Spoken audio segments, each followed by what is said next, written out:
Hey ink drinkers, welcome back to my channel. How you doing? Today I thought I'd hop on and share some of the books that I recently read, as well as some stuff I'm getting into. So a little bit of this, a little bit of that, and I've really been enjoying my reading time. So far in 2026, I have read 4 books, 2 by one of my favorite authors. They kind of go hand in hand, but you can read them separately. And then another is from a new to me indie author. And the last that I will talk with you about is a very, very famous book. It will need very little introduction. The first book that I read was The Heart Taker. This is by A.M. Wiley. It's 276 pages. I read it on my Kindle. It was an e-arc. And I gave it 4 stars. I really enjoyed this story. It was about a bunch of high schoolers. So the next town over had kind of a bit of a murder spree. A few boys were murdered, and it was being pinned on the custodian of the school. And so this boy at the current town that we're in, he works on the newspaper. He's really into like journalism and things like that. So he wants to investigate along with his friend slash semi-love interest that also works on the paper, runs the paper, goes to the same school. So there's a lot of that going on. Well, a new girl shows up and everyone is just enamored. The boys want to date her, the girls want to be her.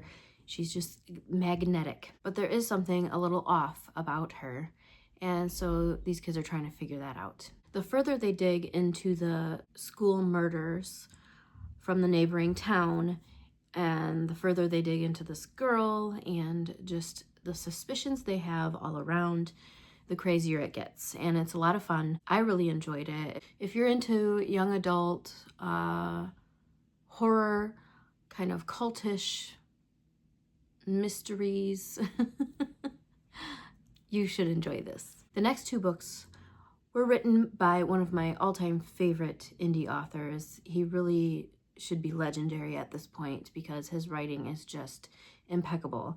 The first was connected to an arc that I had received. I have a physical copy. It doesn't have the final cover on it, so I am just going to share a picture when I talk about it. So the first book I read was Born of Blood, and it's a novella. It was 93 pages. He was doing like a free weekend or free week where you could download it for free to your Kindle.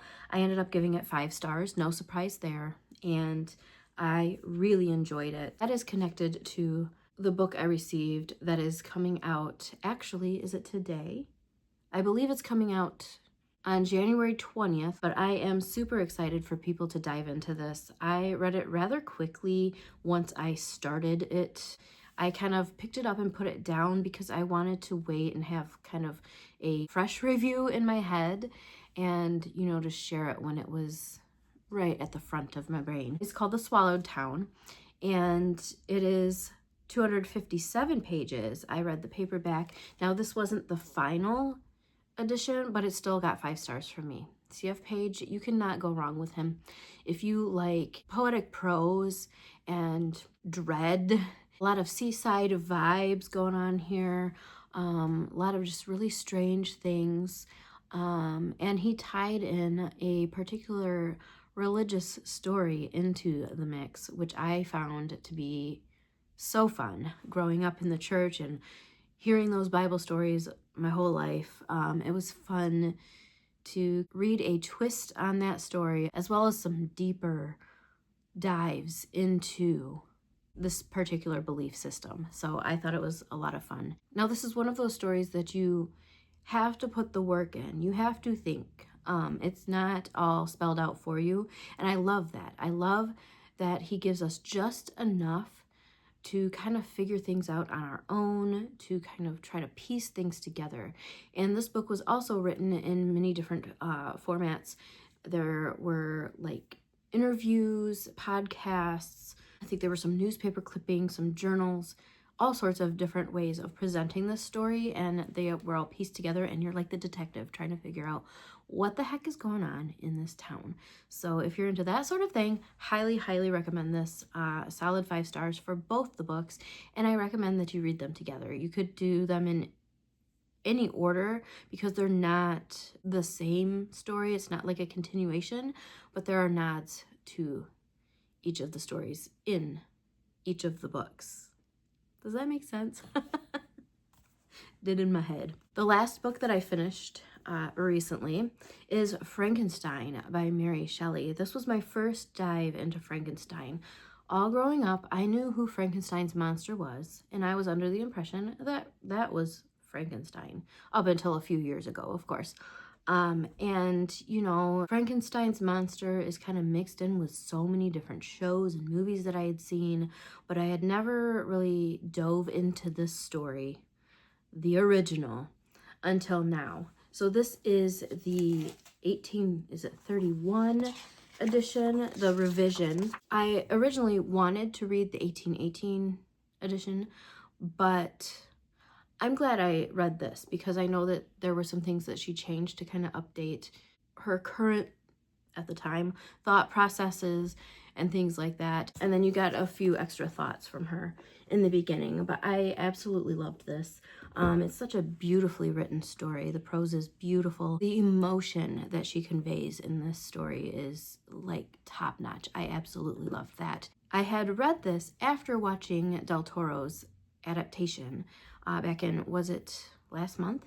It wasn't that long ago. Whenever it came out on Prime. I absolutely love anything Guillermo del Toro puts out, but especially this. This was just amazing.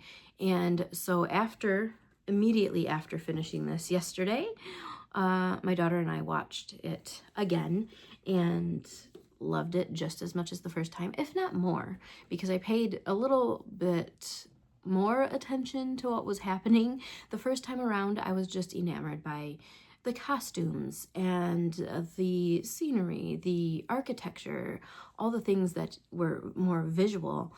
I was just like, you know, but I missed a few things because I was so focused on how beautiful it was. So I'm glad that I rewatched it so I could kind of note to myself some of the differences between the book and this adaptation. I know there's like a billion adaptations out there. I'll get to them eventually, but I like the creative liberties Del Toro took in his adaptation. I feel like a lot of those worked better for the screen. I feel like it was quite interesting to see more of a scientific point of view as far as like how the creature came to be and things like that. That was really cool. There were some things that were switched up that just kind of, I guess, would suit our modern preferences as far as relationships go and things like that, without getting too detailed. But I really enjoyed this, and it is definitely one of my favorite books. I didn't expect to love it so much. Dracula had such a hold on me that I didn't think anything could come close, but, well, Frankenstein, Mary Shelley, she proved me wrong. So I'm really, really glad that I read it, and I have it on my shelf. I believe my daughter's going to read it. Just to give you a little taste of Mary Shelley's writing, I'm going to read one quick sentence. It's not going to really spoil anything, but it'll convey the emotion I'm talking about and her beautiful prose. I just thought I'd share it with you, and then we'll move on. I cherished hope, it is true, but it vanished when I beheld my person reflected in water, or my shadow in the moonshine, even as that frail image and that inconsistent shade. As far as my current reads go, I am currently reading Wuthering Heights with one of my daughters as part of her literature class. We're just kind of buddy reading it, 1 to 2 chapters a day, so it'll be a while before I have anything substantial to say about that one. But I am loving it and ended up going a chapter too far in my reading on Friday because I was enjoying it so much I didn't even notice that I started that last chapter. So we shall see how that ends up. I'm also diving into the Apocalypse chapters by Robert Weaver, one of my favorite authors. I talk about his books a lot on my Instagram and here, and I have not started it yet, but I wanted to add something to my personal reads. I'm trying to hold off on one of my physical books a little bit longer in hopes that maybe I can start it in February. I don't want to start it right at the end of the month. We'll see. It's a short book, so I may start it and finish it, but it doesn't really matter if I roll over into the next month. I do that all the time. But I just thought maybe it'd be a good read for February. But those are the books that I read and I'm reading. I didn't give a lot of detail, but if you'd like to know more, you can feel free to ask me questions down below, message me on Instagram, or request that I give a more detailed review, and I may oblige. We shall see. But I just wanted to give you a little taste of what's been going on in my bookish world, and in the hopes that you might pick one of these up and enjoy them yourselves. So I'd love to hear what you're reading, watching, listening to, crafting, creating, whatever. I'd love to hear what's going on with you. I hope you have an amazing day or night. Until next time, cheers.